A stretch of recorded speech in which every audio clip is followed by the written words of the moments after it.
All right, welcome to your personalized deep dive. I love that. Today we're diving into Dale Carnegie's How to Win Friends and Influence People, a classic. Yeah. And it's all about boosting your social skills and building rock-solid relationships in business and in your personal life. Exactly. We're going to pull out some key insights from this book, and hopefully by the end you'll be thinking, Huh. hey, I can actually use this. Absolutely. It's a classic for a reason.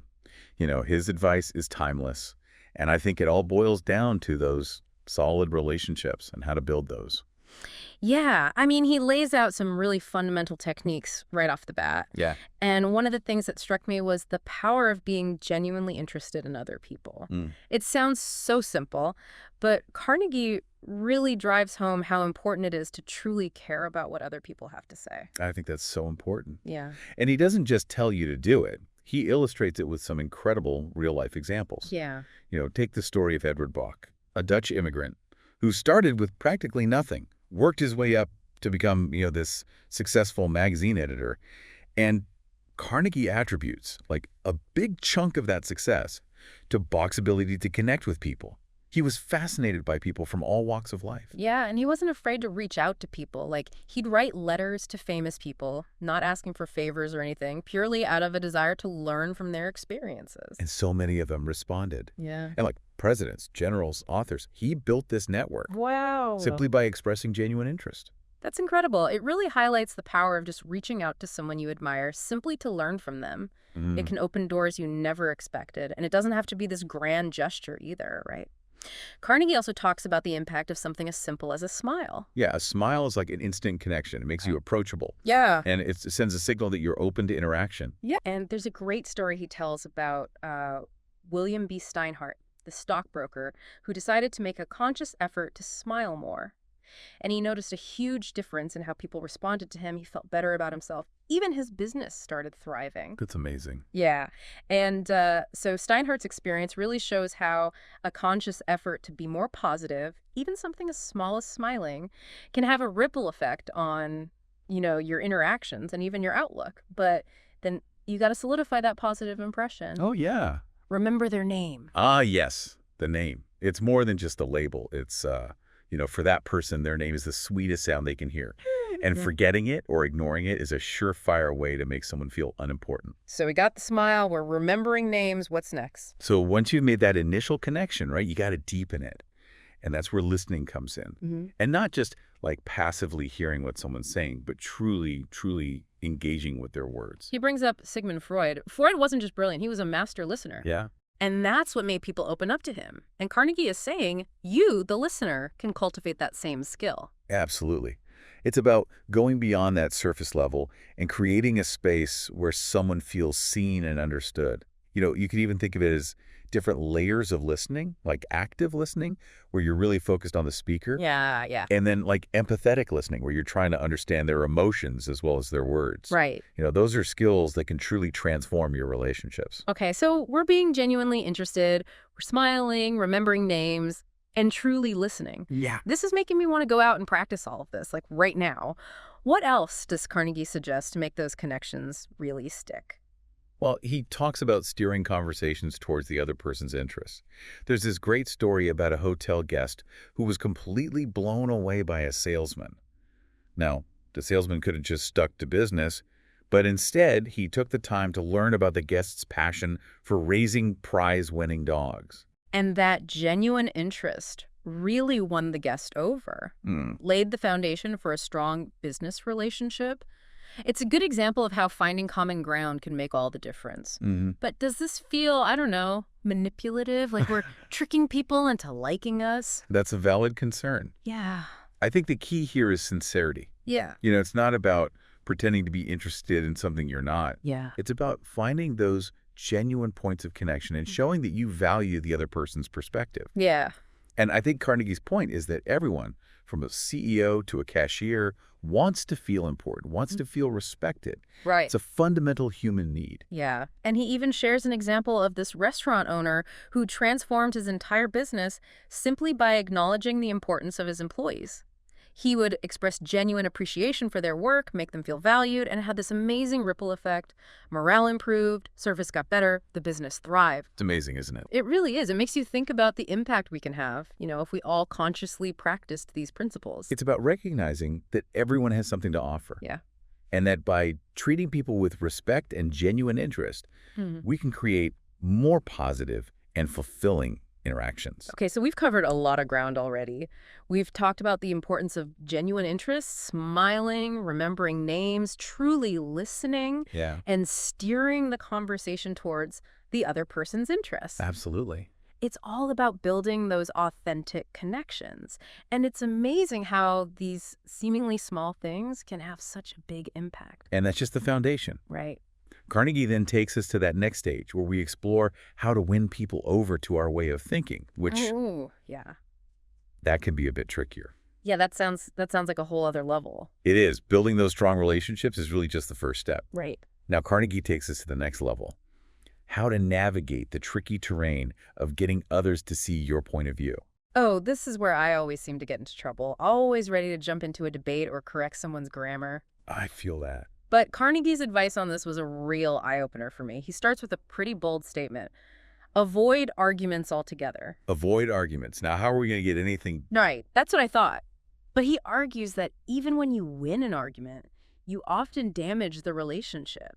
Think about it. Have you ever won an argument and felt good about it afterward? Not really. It usually just ends up feeling awkward, even if you were technically right. Exactly. There's this one dinner party I'll never forget. Someone misquoted a famous line, and of course I had to correct them. Oh, no. I can see where this is going. It wasn't pretty. It turned into this whole back and forth. Everyone else went silent, and the mood just died. I learned a big lesson that night. Sometimes it's better to just let things go. It's about picking your battles, right? You can't win them all. And that leads us to Carnegie's next point. Respecting other people's opinions, even when you disagree. Even when they're wrong. Well, think about it. Directly telling someone they're wrong just puts them on the defensive. Nobody wants to feel like they're being lectured or talked down to. He uses that example of a lawyer who lost a case simply because he corrected a judge. Can you imagine? Oh, ouch.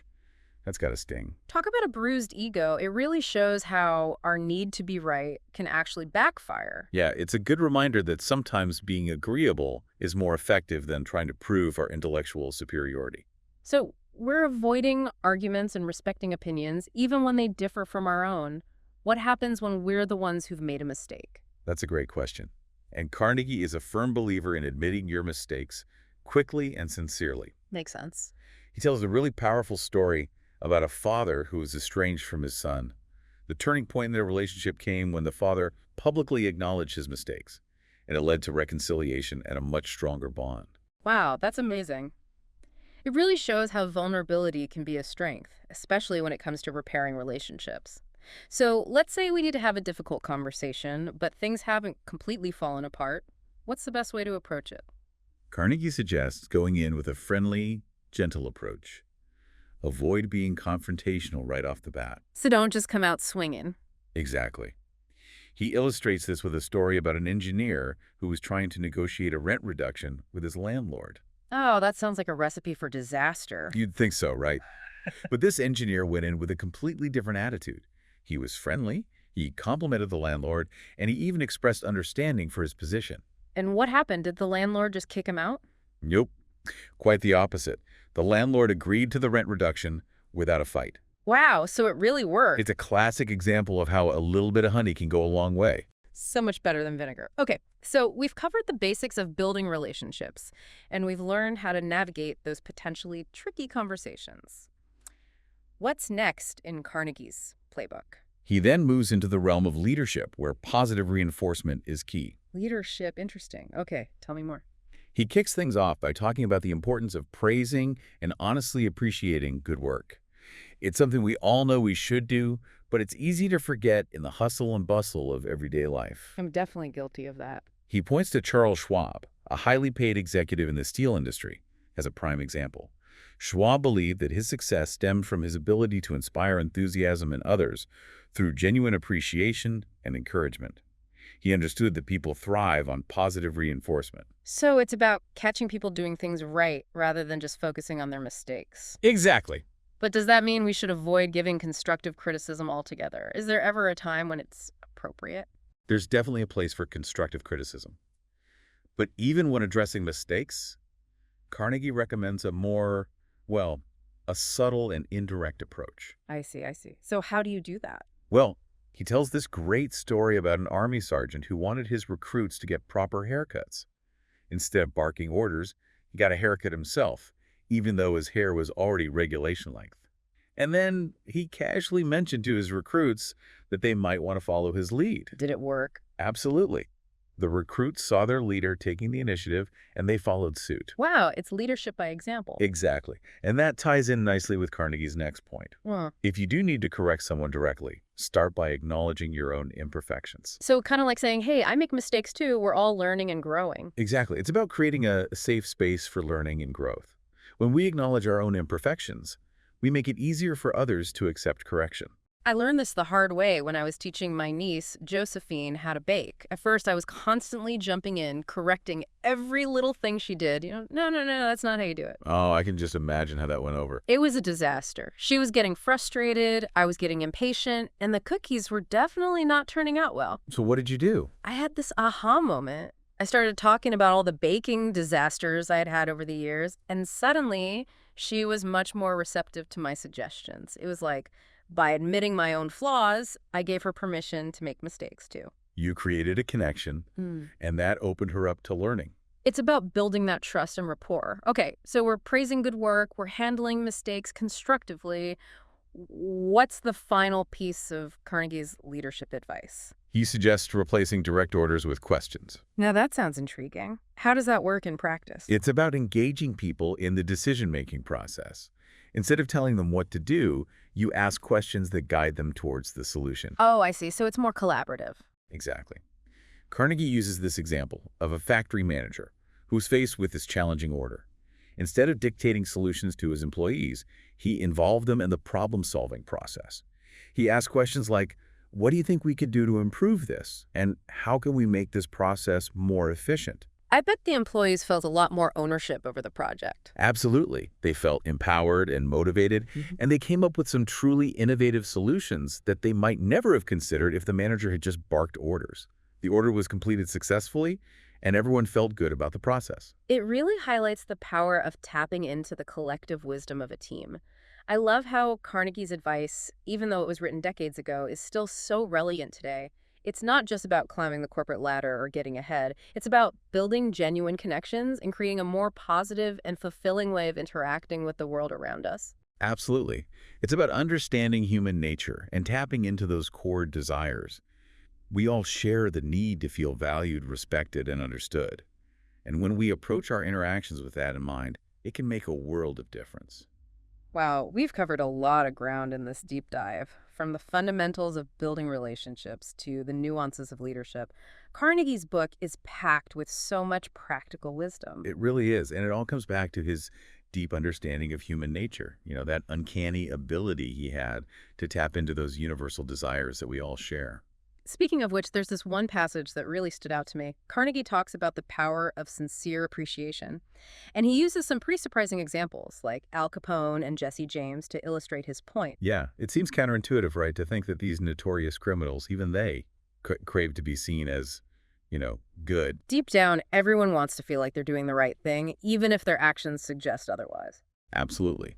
And Carnegie argues that if we truly want to influence people, we need to understand those, what he calls, nobler motives, those deeply held values that drive their actions. So it's about going beyond what people say and really understanding the underlying motivations behind their behavior. He gives this really interesting example of a landlord who was having a problem with the tenant trying to break their lease.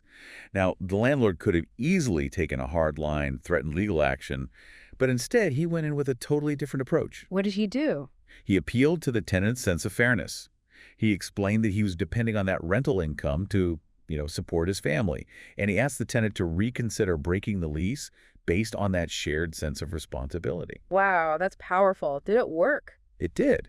The tenant, seeing the landlord's perspective and, well, his vulnerability, decided to honor the lease agreement. It's amazing how appealing to those deeper values like empathy and fairness can be so effective. It's about finding that common ground, recognizing that shared humanity that connects us all. Carnegie also has this, well, it might sound a little sneaky, but he suggests letting others believe that our ideas are actually their own. Ah, yes, the art of subtle influence. Exactly. No one likes to be told what to do, but if they feel like they've come up with an idea themselves, well, they're much more likely to be enthusiastic about it. Right, there's less resistance. He tells this fascinating story about Colonel Edward House, who was a close advisor to President Woodrow Wilson.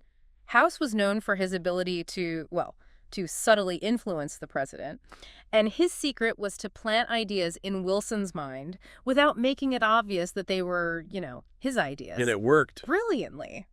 Wilson, thinking these ideas were his own, became a staunch advocate for them. It's a really great example of how to wield influence without being forceful or overbearing.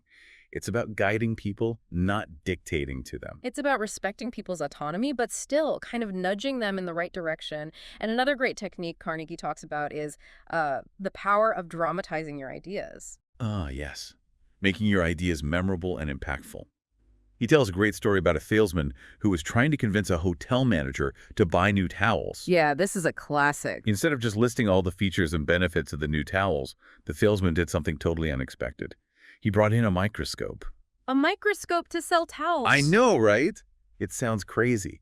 But he used the microscope to show the manager the difference in thread count between the old ratty towels and the new luxurious ones. It was genius. It turned this mundane sales pitch into a captivating visual demonstration, and the manager was instantly sold. It's a reminder that sometimes we need to go beyond words, to really capture people's attention and make a lasting impression. We've talked about building relationships, navigating those tricky conversations, leading with positive reinforcement, understanding people's motivations. There's so much here. What else from Carnegie's work really resonated with you? I think for me, it was his focus on challenging people, inspiring them to, strive for more. He really believed in setting a high bar and then expressing genuine confidence in people's ability to reach it. And that's how you unlock people's potential. Absolutely. He uses the example of General Dwight D. Eisenhower. Mm-hmm. Eisenhower was tasked with leading the Allied invasion of Europe during World War II.